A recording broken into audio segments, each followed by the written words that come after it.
breaking news mga kababayan. Ka Edwil Sabala na spokesperson ng Iglesia ni Cristo ay merong breaking news at may pasabog.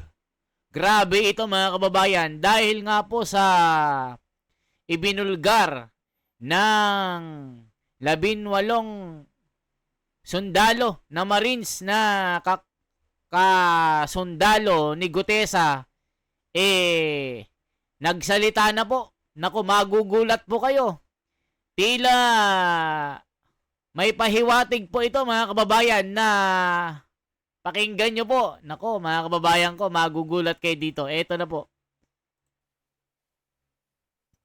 Mamamayan, gaya po ng nabanggit namin sa inyo kanina, kasama po natin ngayong hapon ang kapatid na Edwil Sabala. Kay Edwil, magandang hapon po. Magandang hapon po, kapatid na Nelson. Magandang hapon po sa lahat ng mga nanonood, palaging sumusubaybay sa programang ito. Opo, welcome po muli sa Saganang Mamayan. Opo, salamat po. Meron po akong mensahe na nais kong basahin sa ating mga manonood. Eto na. Payagan po ninyo na iparinig ko sa inyo ang pahayag ng Iglesia ni Cristo. Mula nang magsagawa ng Rally for Transparency, Accountability, Justice and Peace ang Iglesia ni Cristo noong November 16 to 17, 2025, patuloy kaming naghihintay kung paano tutugunan ng gobyerno ang malawak na katiwalian na naganap sa ating bansa. Mahigit 3 buwan na ang lumipas, subalit wala pa ring natatanaw ang mga mamamayan na kalutasan sa napakalaking pangungulimbat sa kaban ng bayan. At sa halip ng mga salarin ang hanapin at usigin, ay ang mga nagbibigay ng impormasyon at tumitestigo laban sa kanila ang kinakasuhan at ginigipit. Kung kaya't hanggang ngayon, ay hindi pa natutunton ang sinasabing mahigit na 1 trilyong piso na inilaan sa mga flood control projects at iba pang pagawaing bayan. Sapagkat, ang hinahanap ng mga dapat mag-imbestiga ay ang mga pangyayaring maaaring magamit para mailihis sa iba't ibang issue ang problemang ito. Hinihintay ng mga Pilipino ang sinasabi ng Senate Blue Ribbon Committee Chairman na we will go where the evidence lead us. Ngayong may mga lumalabas na pahayag na mula sa mga sangkot, kabilang ang umano'y nagpadala ng mali-maletang pera. At kamakailan lang ay pinatunayan ng mga dating sundalo na umaming sila ang naghatid ng mga ito. Bakit tila walang malinaw na hakbang upang palawakin pa at tapusin ang investigasyon? Anong ebidensya pa kaya ang hinihintay upang seryosohing tuntunin ang mga mastermind sa katiwaliang ito? May mga pahayag din na ang paglitaw ng mga dating sundalo ay bahagi ng isang destabilization plot. Kung ganoon ang paratang, hindi ba lalo itong dapat imbestigahan sapagkat ang destabilisasyon laban sa gobyerno ay isang seryosong usapin ukol sa pambansang seguridad? Bukod dito, ang malawakang bahagi ng inihayag ng mga dating sundalo ay tuwiran pa namang may kaugnayan sa naganap na paglimas sa salapi ng bayan. Matamang naghihintay pa rin ang sambayanan, kasama ng milyon-milyong Pilipino sa buong mundo at maging ng mga international media at iba pa na nagmamasid, ang mga kaanib sa Iglesia ni Cristo ay patuloy na nakabantay. Maling isipin na nalilimutan na ng mga Pilipino ang isyong ito sapagkat ang pondong pinag-uusapan ay mula sa buwis at pawis ng mga mamamayan. Ang aming panawagan ay nananatiling malinaw. Ilantad ang buong katotohanan.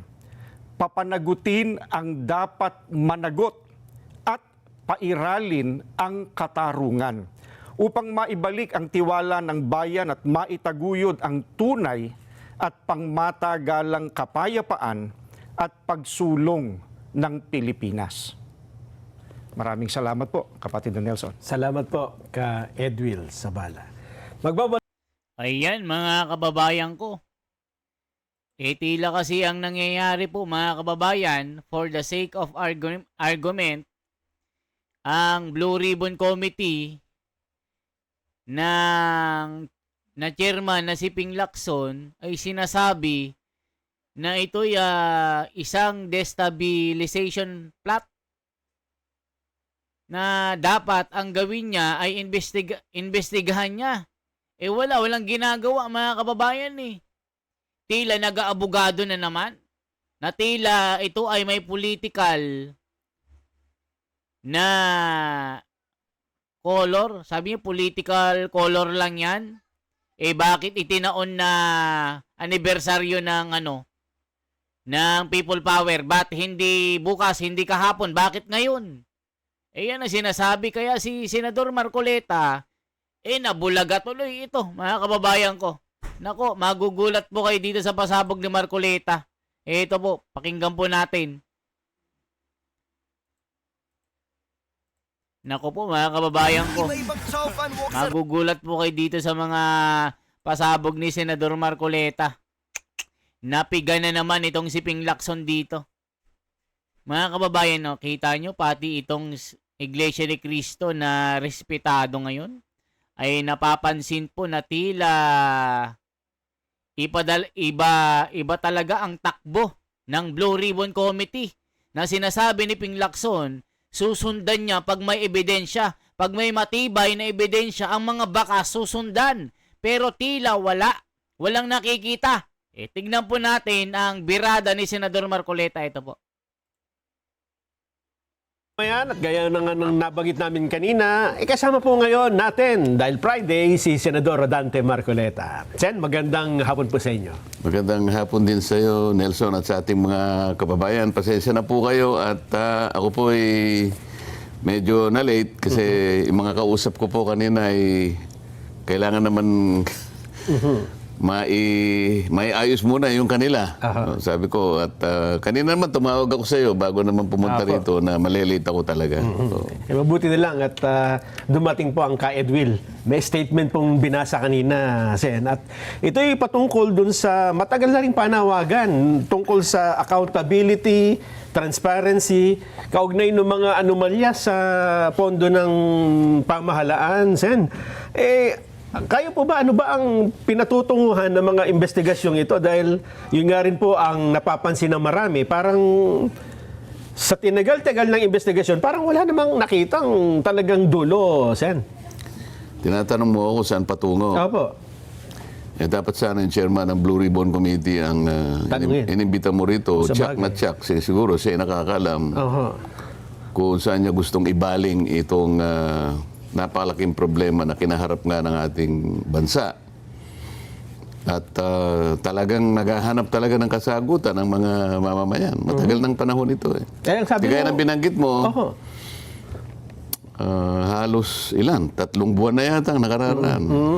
Simula nung ang mga kababayan natin ay nagpahayag nga ng pagkaunsyami dahil bakit ganito ang nangyari? Naghanap tayo at nagtanong ng transparency, accountability, dahil talagang kinakailangang panagutin.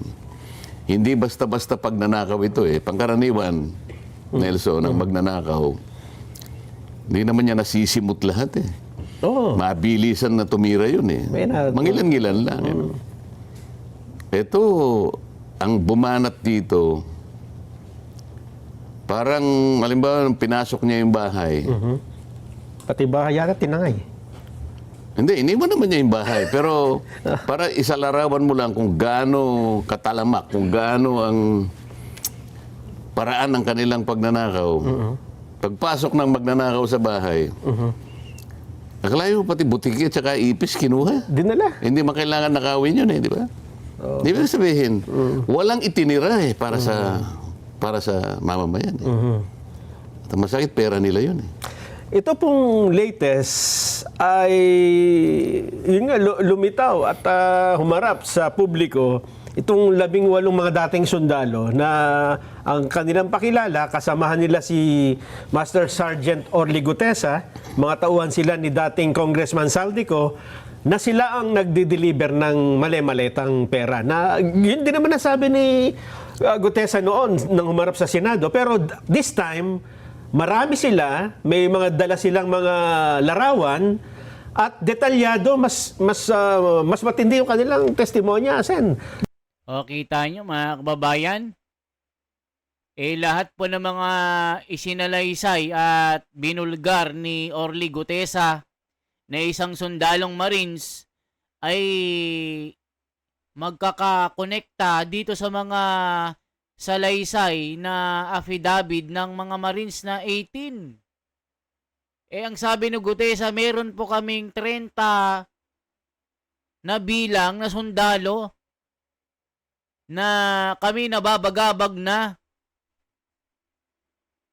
Kami nakokonsensya na, kaya kami lumahad. Binulgar ang mga kababalaghan na ito na mga pera pala ng taong bayan ito. Sabi ni Lacson, nako, politika yan. Destabilization yan. Meron akong nakitang kaduda-duda na ginagawa nila. Ganun ang sinasabi ni Lacson na hindi siya interesado na investigahan. Lagi niyang sinasabi, okay, pag may ebidensya doon tayo, huwag tayong maging bulag-bulagan, pero yung kanyang sinasabi, taliwas sa kanyang mga aksyon. Kaya, ayun, si Ka Edwil Sabala, meron ng pahayag dito, nagsalita na. Kailangan ng katarungan, hustisya, gising-gising Ping Lacson ng Blue Ribbon Committee. Ano na, tutulog-tulog sa pansitan. Ayan tuloy mga kababayan, kaya nabubulagan ng taong bayan itong si Lacson. Grabe na, sabi ng taong bayan. Nagtutugma nga nung si Gutesa ay umarap sa akin. Opo. Sabi ko nga sa inyo, hindi ko naman siya kilala. At saka yung pagtatagpo namin, halos wala pang, siguro 15 minuto lang eh. Binasa ko lang yung kanyang salaysay. Napansin ko nga na sabi ko, parang mabigat itong salaysay mo ah. Kaya mo bang panagutan ito? Opo, sabi niya. Katunayan nga po kanya, marami po kami magkakasama. Ba't ka kung ikaw lang ang dumating dito? Mga kababayan, pansinin nyo si Senador Marcoleta kung ano yung mga sinasabi niya noon, yung kanyang mga deklarasyon dito kay Gutesa, ganun. Hindi siya nagbabago. Pero si Ping Lacson, yung mga lumalabas at namumutawi sa kanyang mga labi, taliwas po sa kanyang mga aksyon. Sasabihin niya, sige, pag may ebidensya dun tayo. Ayan, ang dami ng ebidensya. Ba't di mo investigahan? Diba mga kababayan ko, dito nakakaduda, si Ping Lacson nakakaduda na. Yan ang sinasabi ng taong bayan. Kasi po parang may mauna pong magpahayag na talagang kami po ay nababagabag na rin. Ito palang mga mali-mali ang binubuhat namin. Ito pala yung pinag-uusapan ninyo rito sa Blue Ribbon Committee. Kailangan mong tuntunin, kinakailangan mong siyasatin, kinakailangan mong imbestigahan. Yun ang mandato eh. Yun ang mandato. At sa pag-iimbestiga mo na yon, kalakip yung tinatawag na in aid of legislation. Gamitin mo yung mga bahagi ng nakita mo sa iyong pag-iimbestiga para makapaghabi ka ng panukalang batas na maaari mong maisulong. Hindi lamang para mapanagot mo yung nangyari, kung hindi para wag nang maulit ang mga ito. Dapat, yun ang nasa pinakaunang priority mo. Opo. Ngayon, kung maraming nagbo-volunteer na mga tao mula sa umpisa, ito napansin naman ninyo eh. Bakit ang nangyayari, hindi mo tuntunin yung mga bakas ng mga tao, sundan mo lang eh. Isa naman ang nagsabi, I would like to emphasize one thing. Yan. Sabi niya, I will go wherever the evidence will lead me. O pwede, napakaganda nun. Napakarami ng batas eh. Napakarami ng bakas. Napakarami ng iniwang mga pwede mong tuntunin. O bakit na imbes na tuntunin mo, sasabi mo, teka muna, bakit February 24, parang yata kanyang may halong politika. Ba't itinaon? Mga ganun. Yung timing. Ako naman ang mag-iisip. Palagay ko, kaya nila siguro ginamit ang, ito naman, sarili ko lang. Kaya na siguro ginamit yung 24 kasi alam nila, yung araw na yon ay pagsisimula ng isang people power revolt. O ayan mga kababayan. So ngayon, ano ba ang sinasabi ni Ping Lacson dito, mga kababayan ko? O i-check natin ha. Ito po, i-check lang po natin para po makita nyo Ping Lacson. Ping Lacson.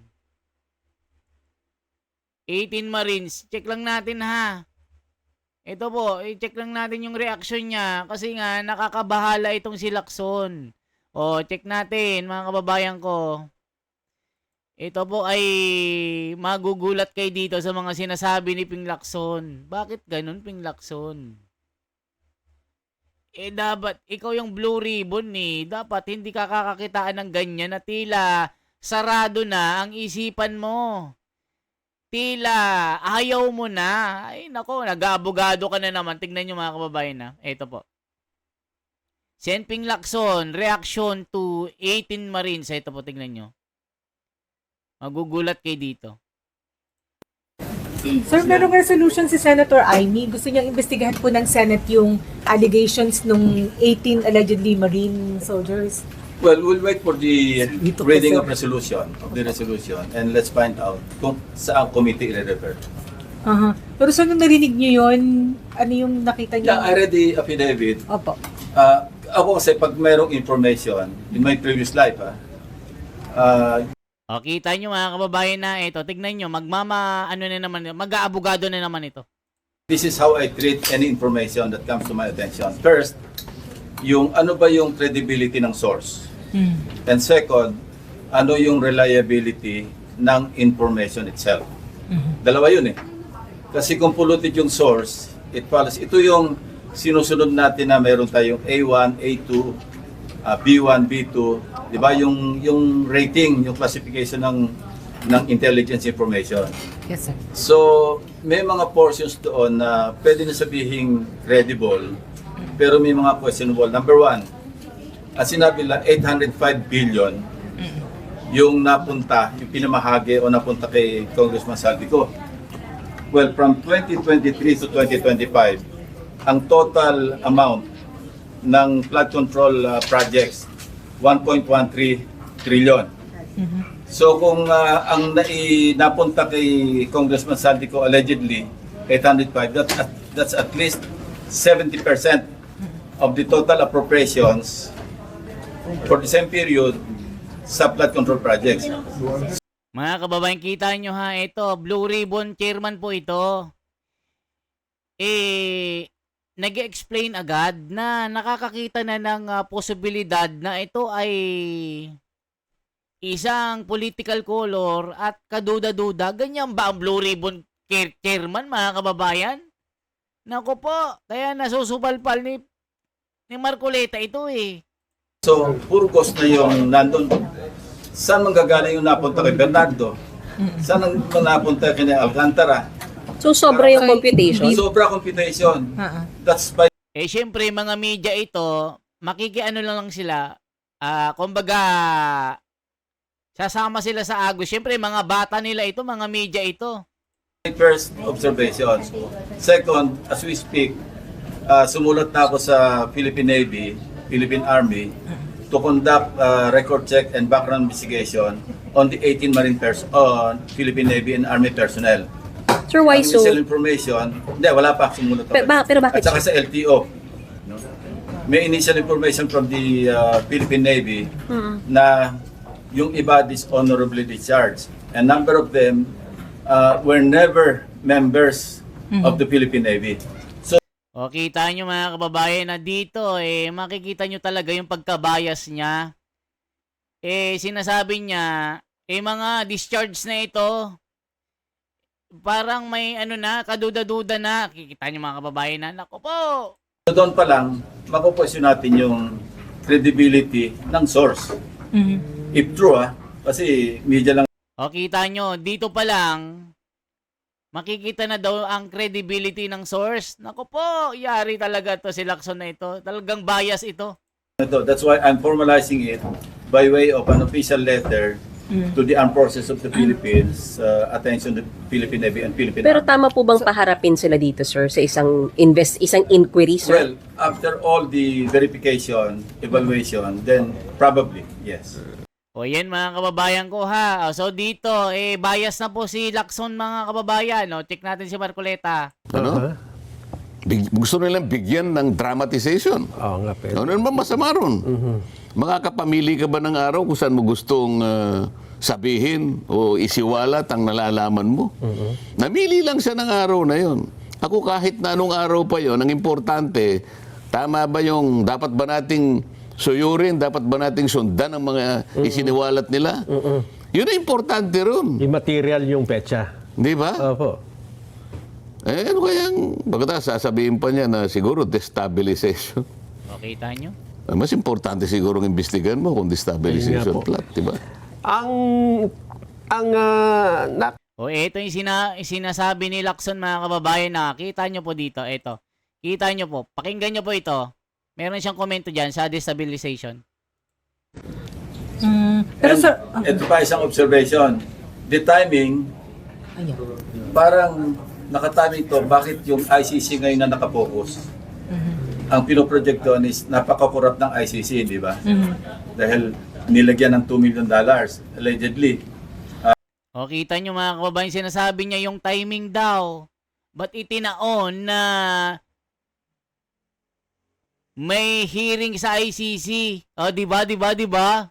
Parang kahina-hinala kaduda-duda. O kita nyo mga kababayan, itong Lacson na ito, ikaw ang kaduda-duda dyan, sabi ng mga tao. Ituloy pa natin. Through former Senator Trillanes.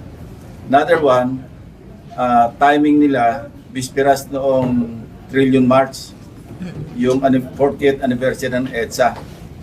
Another observation, parang kung gano'n ang mga pinagbibigyan, parang kulang yung listahan. Timing is suspect? Yeah, kasi timing ng Questionable? ICC confirmation of charges. Okay. Ang timing din, yung ngayon, February 25, yung EDSA, 40th anniversary ng EDSA. So ano yung, sa akin kung ako yung mukhang merong political color, not just political color, mukhang merong destabilization na aspect.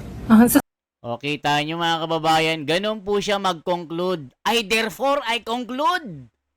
Itong ginagawa ng 18 Marines na ito, destabilization plot at wrong timing. Bakit hindi kahapon, hindi nung nakaraang Sabado? Parang ganun eh. Yung timing, mali, kaduda-duda. Ayan, nasuplak ni Marcoleta mga kababayan ko, tignan nyo. Yung kanilang affidavit, sana medyo makapal. Ang ginawa ni Attorney Levy Baligod, isinabmit ito sa ombudsman, hindi ako nagkakamali kahapon eh.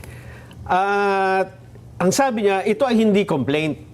Parang in-refer lang niya yung affidavit, bahala na ang ombudsman kung ano ang gagawin niya rito. Tama naman yun eh. Sa mandato ng Ombudsman, Nelson, sa mga kababayan nating nakikinig, kahit na kwentong kutsero lang yun eh, kapag may nilalaman na sumbong yun, pwede niyang pagbasihan yun eh. Sinasabi ko nga palagi, kahit napanaginipan mo lang, Apo. at sinabi mo sa Ombudsman, pwede niyang bigyan ng panahon yun. Ito pa kaya? Hintayin mo ngayon, anong gagawin? Dito mo masusukat ngayon. Tama yung ginawa nila eh. Binigyan mo ng kopya itong ganitong opisina. Binigyan ba niya yung NBI? Hindi po. Halimbawa, binigyan niya yung NBI. Ito kasing dalawang DOJ sa ilalim ng NBI. Ang NBI nasa ilalim ng pamamahala ng DOJ. Opo. Itong dalawang ito ay parte ng prosecutorial arm ng ating bansa. Yung ombudsman, ito yung mga opisyalis ng ating bansa na maaaring nakagawa ng paglabag sa batas. Kaya ombudsman eh. Pwede rin may kalakip silang mga private, kung may kasapakat na private, pwede rin sama ron. Opo. Minsan kasi tinitingnan ko yung salary grade mo eh. Pag lumampas ka ng salary grade ganito, diretso ka ng ombudsman. Tama. Ayan mga kababayan, anong masasabi nyo? For transparency, for a better democracy. Husgahan nyo po. Tama ba ang ginagawa ng Ping Lacson? O kaya ang Iglesia ni Cristo, si Ka Edwil Sabala, taga-pagsalita at ito ay tinatawag na spokesperson ng pangkalahatan po ng Iglesia ni Cristo. Ayun, nagpahayag na ng statement na kailangan ng katarungan, kailangan hanapan ng hustisya. Ang ginagawa ng Blue Ribbon ngayon, wala. Ping Lacson, gumising-gising ka na. Kailan ka magpapakita ng tapang? Kailan mo ipapakita na may ngipin ang batas at meron pang magandang imahe ang Blue Ribbon Committee? Comment down below, mga kababayan, anong masasabi nyo po dito? Salamat po sa inyong lahat at salamat po sa suporta, salamat sa like at share at salamat po sa lahat ng nanonood. Mabuhay po mga kababayan ko.